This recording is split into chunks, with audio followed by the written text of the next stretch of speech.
आज हम देखेंगे अपने बीएससी नर्सिंग जो एंट्रेंस एग्ज़ाम है उसके प्रीवियस ईयर के जो पेपर है उसका सोल्यूशन को आज हम देखने वाले हैं। ठीक है, तो ये पेपर आज की जो वीडियो में जो क्वेश्चंस है वो प्रीवियस ईयर आपके जो क्वेश्चन पेपर में आए थे क्वेश्चंस उनके सोल्यूशन है। ठीक है, ये आज की जो वीडियो है पार्ट 2 वीडियो है।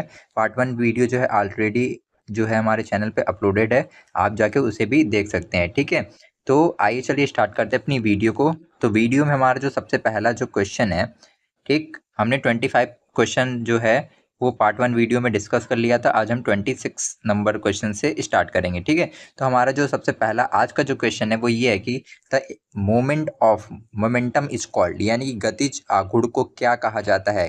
कपल यानी उग्म, या फिर आपका टॉर्क यानी आघूर्ण, इम्पल्स यानी आवेग, या फिर एंगुलर मोमेंटम यानी कि कोणीय संवेग। तो मोमेंट ऑफ मोमेंटम को क्या कहा जाता है? तो आपका जो करेक्ट आंसर है वो है आपका एंगुलर मोमेंटम यानी कि कोणीय संवेग। ठीक, आइए चलते अपने नेक्स्ट क्वेश्चन पे। हमारा जो नेक्स्ट क्वेश्चन है वो ये है कि the value of escape velocity from earth surface. ठीक है, ये जो क्वेश्चन है मैंने आपको कई बार कराया है और ये आपके पेपर में भी प्रीवियस ईयर आया हुआ है। ठीक है, पृथ्वी की सतह से पलायन वेग का मान कितना होता है? 11.2 मीटर पर सेकेंड, 11.2 किलोमीटर पर सेकेंड, 7.92 किलोमीटर पर सेकेंड, या फिर 7.92 मीटर पर सेकेंड। तो आपका जो करेक्ट आंसर है वो है आपका 11.2 किलोमीटर पर सेकेंड। ठीक है, 11.2 किलोमीटर पर सेकेंड जो है अगर किसी चीज़ की एस्केप वेलोसिटी होगी तो वो हमारे अर्थ के जो ग्रेविटेशनल फोर्स जो है उसे जो है पार कर जाएगा। ठीक है, आइए चलते अपने नेक्स्ट क्वेश्चन पे। हमारा जो नेक्स्ट क्वेश्चन है वो ये है कि स्ट्रेस इज गिवन बाय, यानी कि तनाव की अभिव्यक्ति होती है force by area, force upon area, stress by strain, या फिर नन, यानी कि इसमें से कोई नहीं। तो आपका जो करेक्ट आंसर है वो है आपका फोर्स अपॉन एरिया, यानी कि बल अपॉन क्षेत्रफल। ठीक है, आइए चलते अपने नेक्स्ट क्वेश्चन पे। हमारा जो नेक्स्ट क्वेश्चन है वो ये है रेन ड्रॉप्स आर स्फेरिकल इन से बिकॉज ऑफ, यानी कि वर्षा की जो बूंदें होती हैं गोल आकार की होती हैं क्योंकि, किस वजह से आपकी जो रेन ड्रॉप्स हैं वो आपका स्फेरिकल होती हैं शेप में? सरफेस टेंशन की वजह से, कैपिलरी की वजह से, डाउनवर्ड मोशन की वजह से, या फिर अकॉर्डिंग ड्यू टू ग्रेविटी। तो किसके कारण जो है स्फेरिकल शेप होता है आपका रेन ड्रॉप्स का? तो आपका जो करेक्ट आंसर है वो है आपका सरफेस टेंशन यानी कि पृष्ठ तनाव के कारण। ठीक है, आइए चलते अपने नेक्स्ट क्वेश्चन पे। हमारा जो नेक्स्ट क्वेश्चन है वो ये है कि the change of the state from solid to liquid, यानी कि आपका स्टेट यानी अवस्था में परिवर्तन, ठीक है, ठोस से तरल अवस्था में परिवर्तन को क्या कहते हैं? फ्यूजन बोलते हैं, या फिर मेल्टिंग बोलते हैं, वेपराइजेशन बोलते हैं, या फिर नन, यानी कि इसमें से कोई नहीं। तो अगर आपका कोई वस्तु है या फिर कोई ऐसी चीज़ है जो अपनी स्टेट को चेंज कर रही है, ठोस से किस में कन्वर्ट कर रही है? लिक्विड में, तो उसको क्या बोलेंगे? उस अवस्था परिवर्तन की घटना को क्या बोलते हैं? तो उस अवस्था परिवर्तन की घटना को क्या बोलते हैं? मेल्टिंग बोलते हैं। ठीक है, मेल्टिंग बोलते हैं। ठीक, आइए चलते अपने नेक्स्ट क्वेश्चन पे। हमारा जो नेक्स्ट क्वेश्चन है वो ये है कि the velocity of sound is maximum in, यानी कि ध्वनि का वेग अधिकतम होता है वाटर में, एयर में, वैक्यूम में, या फिर मेटल में। तो आपका जो करेक्ट आंसर है वो है आपका मेटल यानी कि धातु में। ठीक, आइए चलते अपने नेक्स्ट क्वेश्चन पे। हमारा जो नेक्स्ट क्वेश्चन है वो ये है कि the law that governs the force between electrical charge is called, यानी कि विद्युत आवेशों के बीच बल को नियंत्रित करने वाला नियम कहलाता है? Ampere's law, Coulomb law, Faraday law, या फिर ओम्स लॉ। तो आपका जो करेक्ट आंसर है वो है आपका कूलॉम्स लॉ। ठीक है, कूलॉम का नियम। ठीक, आइए चलते अपने नेक्स्ट क्वेश्चन पे। हमारा जो नेक्स्ट क्वेश्चन है वो ये है कि dielectric constant for a metal is, यानी कि धातु के लिए डाई इलेक्ट्रिक स्थिरांक है 0, इन्फानाइट, 1, या फिर 10। तो आपका जो करेक्ट आंसर है वो है आपका इन्फानाइट। ठीक है, इन्फानाइट, इन्फानाइट यानी कि अनंत। ठीक, आइए चलते अपने नेक्स्ट क्वेश्चन पे। हमारा जो नेक्स्ट क्वेश्चन है वो ये है कि the basic instrument use to detect the current is, यानी कि धारा को ज्ञात करने के लिए प्रयुक्त मूल यंत्र है? अमीटर है, वोल्ट मीटर है, गैल्वेनोमीटर है, या फिर वोल्ट अमीटर है? ठीक है, तो आपका जो करेक्ट आंसर है किस इंस्ट्रूमेंट का यूज़ किया जाता है आपके धारा को मापने के लिए? ठीक है, तो आपका जो करेक्ट आंसर है वो है आपका गैल्वेनोमीटर। ठीक है, गैल्वेनोमीटर का यूज़ किया जाता है धारा को ज्ञात करने के लिए। ठीक, आइए चलते अपने नेक्स्ट क्वेश्चन पे। हमारा जो नेक्स्ट क्वेश्चन है वो ये है कि the resistance of ideal volt meter is, यानी कि आदर्श वोल्ट मीटर का प्रतिरोध होता है 0, हाई, लो, या फिर इन्फानाइट। तो कैसा होता है आपके आदर्श वोल्ट मीटर का प्रतिरोध? तो आपका जो करेक्ट आंसर होगा वो होगा इन्फानाइट। ठीक है, इन्फानाइट यानी कि अनंत। आइए चलते अपने नेक्स्ट क्वेश्चन पे। हमारा जो नेक्स्ट क्वेश्चन है वो ये है कि the angle of dip where horizontal and vertical magnetic field component are equal, यानी कि जहां पृथ्वी के चुंबकीय क्षेत्र के क्षैतिज और ऊर्ध्व घटक समान हो उस स्थान पर डीप कोण होता है 30 डिग्री, 75 डिग्री, 60 डिग्री या फिर 45 डिग्री। तो आपका जो करेक्ट आंसर है वो है आपका 45 डिग्री। कितना होता है? 45 डिग्री। ठीक है, आइए चलते अपने नेक्स्ट क्वेश्चन पे। हमारा जो नेक्स्ट क्वेश्चन है वो ये है कि Lenz law is a consequence of the law of conservation of, यानी लेंज का नियम किस संरक्षण सिद्धांत पर आधारित है या फिर आपका परिणाम है। ठीक है, किस संरक्षण सिद्धांत का? चार्ज के, मास के, मोमेंटम के या फिर एनर्जी के? तो आपका जो करेक्ट आंसर है वो है आपका एनर्जी यानी कि ऊर्जा के। ठीक, आइए चलते अपने नेक्स्ट क्वेश्चन पे। हमारा जो नेक्स्ट क्वेश्चन है वो ये है कि the frequency of AC mains is, यानी कि एसी मुख्य धारा की आवृत्ति होती है 30 हर्ट्ज, 50 हर्ट्ज, 60 हर्ट्ज या फिर 120 हर्ट्ज। तो आपका जो करेक्ट आंसर है वो है आपका 50 हर्ट्ज। ठीक है, कितनी होती है? 50 हर्ट्ज होती है। आइए चलते अपने नेक्स्ट क्वेश्चन पे।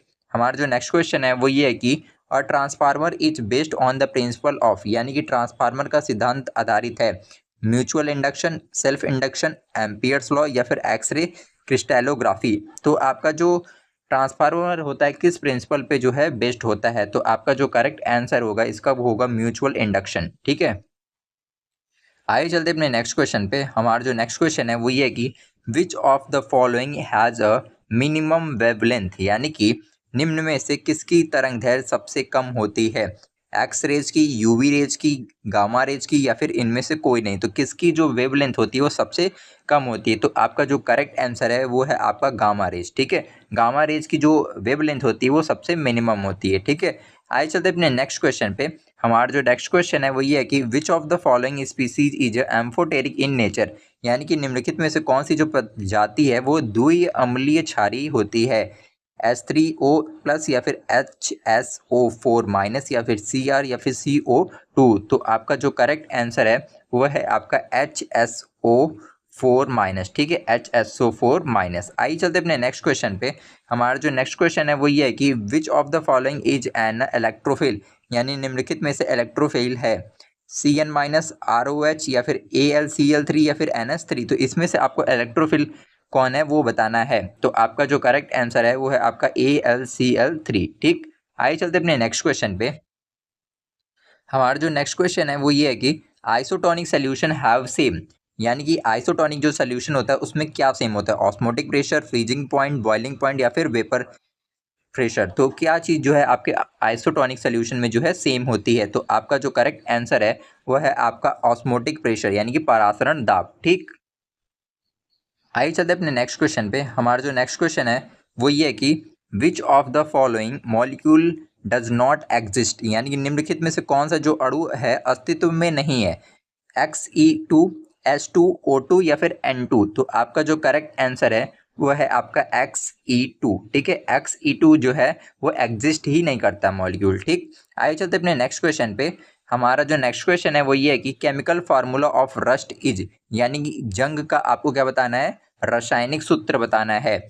Fe3O4 होता है या फिर Fe3O5.H2 होता है या फिर Fe2O3.XH2 होता है या फिर FeOH3 होता है? तो क्या होता है आपके केमिकल फार्मूला रस्ट का यानी जंग का? तो आपका जो जंग होता है उसका जो केमिकल फार्मूला होता है वो होता है आपका Fe2O3.XH2O। ठीक है, ये जो है आपके रस्ट का क्या होता है? Chemical formula. ठीक, आइए चलते अपने नेक्स्ट क्वेश्चन पे। हमारा जो नेक्स्ट क्वेश्चन है वो ये है कि which of the following is not a ambidentate ligand, यानी कि निम्नलिखित में से द्विदंतीय लिगेंड नहीं है? NO2, ONO- या CN- या फिर H2O? तो इसमें आपका द्विदंतीय लिगेंड कौन सा नहीं है? तो इसमें आपका जो द्विदंतीय लिगेंड नहीं है वो है आपका H2O। ठीक है, H2O क्या है आपका? एक द्विदंतीय लिगेंड नहीं है। ठीक, आइए चलते अपने नेक्स्ट क्वेश्चन पे। हमारा जो नेक्स्ट क्वेश्चन है वो ये है कि the oxidation state of Ni in NiCO4 complex is, यानी कि ये जो आपको कॉम्प्लेक्स कंपाउंड दिया गया है इसमें Ni का ऑक्सीडेशन स्टेट बताना है। तो इसमें आपका जो Ni का ऑक्सीडेशन स्टेट है वो क्या है? 0 है। ठीक, आइए चलते अपने नेक्स्ट क्वेश्चन पे। हमारा जो नेक्स्ट क्वेश्चन है वो ये है कि which of the following would be a diamagnetic, यानी निम्नलिखित में से डाईमैग्नेटिक होगा Cu2+Ni2+Cd2+ या फिर Ti।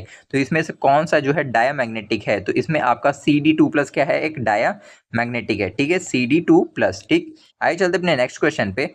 हमारा जो नेक्स्ट क्वेश्चन है वो ये कि the addition of catalyst during a chemical reaction alter which of the following quantities, यानी कि रासायनिक अभिक्रिया के दौरान उत्प्रेरक जोड़ने से कौन सी जो राशि है बदलती है? एंथैल्पी, एक्टिवेशन एनर्जी, एंट्रोफी या फिर इंटरनल एनर्जी।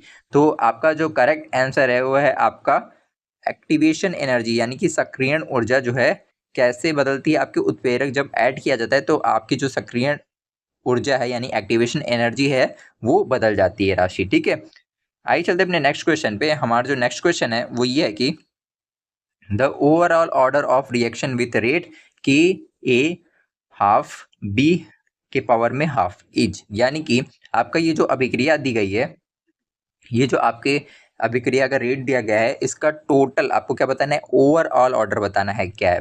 फर्स्ट ऑर्डर है, सेकंड ऑर्डर है, थर्ड ऑर्डर है या फिर जीरो ऑर्डर है। तो आपका जो करेक्ट आंसर है वो है आपका फर्स्ट ऑर्डर। ठीक है, फर्स्ट ऑर्डर। ठीक, तो आज के लिए इतना ही। अगर आपको हमारी वीडियो पसंद आई हो तो हमारे वीडियो को लाइक और हमारे चैनल को सब्सक्राइब कर लें। साथ ही साथ इस वीडियो का जो PDF है वो आपको टेलीग्राम पे मिल जाएगा, तो आप जाके हमारे टेलीग्राम चैनल को भी ज्वाइन कर लें। Thank you.